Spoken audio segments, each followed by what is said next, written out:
Well, I hope we don't have the audio problems that we had last time. We're not going to have any problems at all. It's going to be fan-fucking-tastic.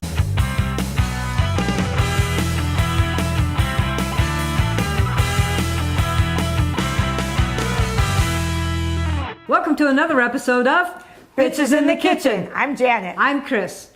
And tonight is a special episode. Super special. Super special. You know why? Because it's our 1 year anniversary. 1 year ago, our very first YouTube episode launched, I guess is the correct thing. So what we're going to do tonight is we're going to kind of take you back, way back, to like before we ever started this YouTube channel and kind of maybe give you some insight as to how we got here a year ago, right? What? Sorry. That community knows us well enough to know that there is no way we would ever have a celebration with an empty glass. So can we at least do that? So wherever you are, whatever time of day it is for yourselves, go grab a drink of something, a beverage of anything, morning juice, whatever, coffee. Morning juice? If it's morning, they can have juice. You can day drink. It's okay. We don't mind. Yeah, whatever. Well, wait. Go find something. Go find something you can cheers with us. Because it's our anniversary. Not our anniversary, but BITK Bitches in the Kitchen anniversary. We don't live together. Cheers. Happy anniversary, bitch. Good enough.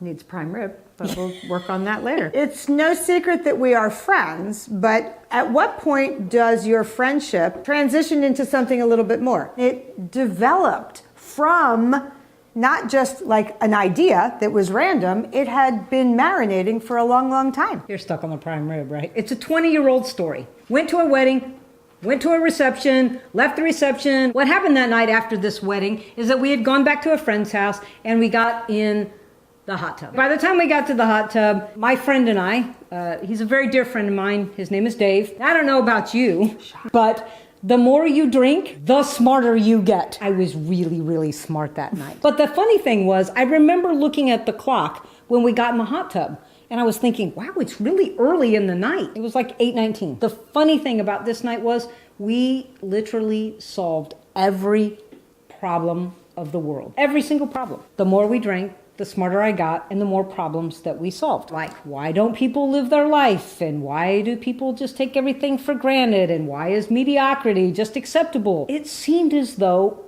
everything was standing still.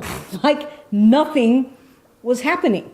We were just stopped in time. As it went on, I figured out as the sun came up and I realized I'd literally been sitting in a hot tub all night drinking, my clock on the wall still read 8:19. The stupid clock was just out of batteries. Now, the irony of the whole story was I couldn't put all this together, if you will. She was so smart. I actually thought we made like time stand still while we solved all the problems of the world. And Dave and I, we went on to share a number of other tremendous memories over the course of the next 20 years. So much like many stories, this one went into the books as just one of those funny stories, if you will. Things that you experience with your friends that you look back over the course of time and you laugh about and you reminisce about that funny story. And then I shared this story with Janet. One day over a glass of wine or maybe an open bottle of wine, she got all woo-woo and all this kind of happened. I had never met Dave, and Dave had gotten quite ill, which was on your heart and in your brain.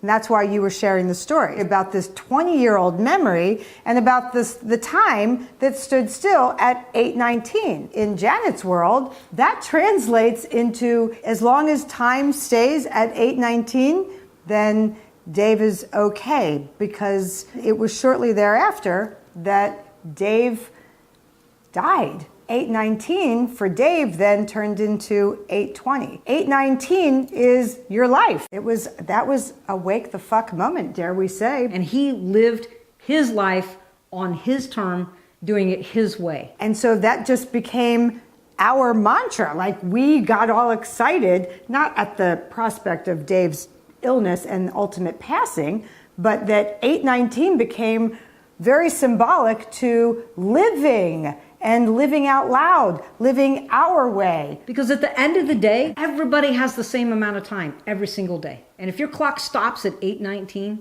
you better make good use of your everyday, because nobody knows when their 8:20 is going to get here. He did what he could do in the amount of time that he had between 8:19 and 8:20. If everybody walks through life without waking the fuck up, you're going to look back and go, what the hell happened between 8:19 and 8:20? The 8:19 story was finding a place in the book that I was writing. And we were compiling ideas together because this was the how do 50-somethings live their lives kind of a book. And then, sitting at the pool, Chris and I pitched the book to Drew Lynch, as you all know and love. And Drew was like, no. Why are you doing a book? Nobody reads anymore. I was like, yes, people read because I'm a nerd and I read. And Drew said, You guys need to do a YouTube channel. What? video? Oh, hell no. No. But we did because ultimately we trusted Drew and we had a huge message and still do and to deliver. And so we've chosen this medium and we're taking you all with us. Even saying that, does that mean that Janet's life and my life is perfect? Oh my God, hell no. Our life is so far from perfect. But at the end of the day, that all came together and meant something to us. And so over the course of the last year, you guys have joined us on our adventures, our trips, silly things we've done. The challenge is for you guys to consider the why behind what we do. What's your 8:19? And how do you feel between 8:19 and 8:20? As always, we love to hear from you. We try and respond. Don't wait for anybody else. Don't wait for anything else. Live your life. Do your life the best that you can.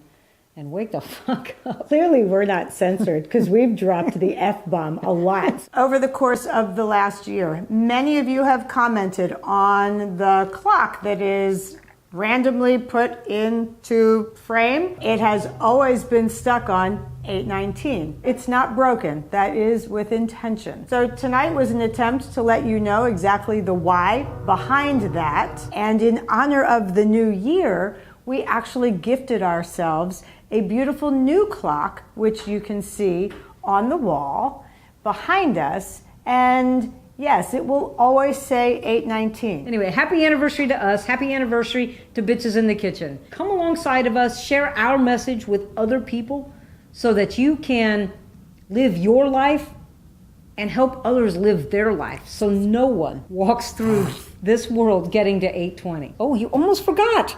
I didn't. I was waiting for you. Go ahead. March 7th, we will be in Orlando at Podfest. That's where we will be on the main stage, March 7th through the 9th. It's going to be please awesome. Come and visit, meet us. Subscribe, follow, share, like. We appreciate all your support over the last year. We hope you join us through this next year and going forward. Good night, Gracie. This is really actually pretty fun. Like, we get to retire this guy. Aww. It's 1 year. It's fallen a zillion times. It's taped on the side. Would you like the honors? No, you. Here? No. It's beautiful. It is. You picked it. You hang it. It's a beautiful clock. Come on. Do you need help? Because if it falls, you're in trouble. I'm not making it fall. I love it. Let's do I want this. some more of it. Do we want flowers? Yes, put the flowers in. Put the flowers. Maybe. Flowers. No clock. No, clock let's is just done. do wine.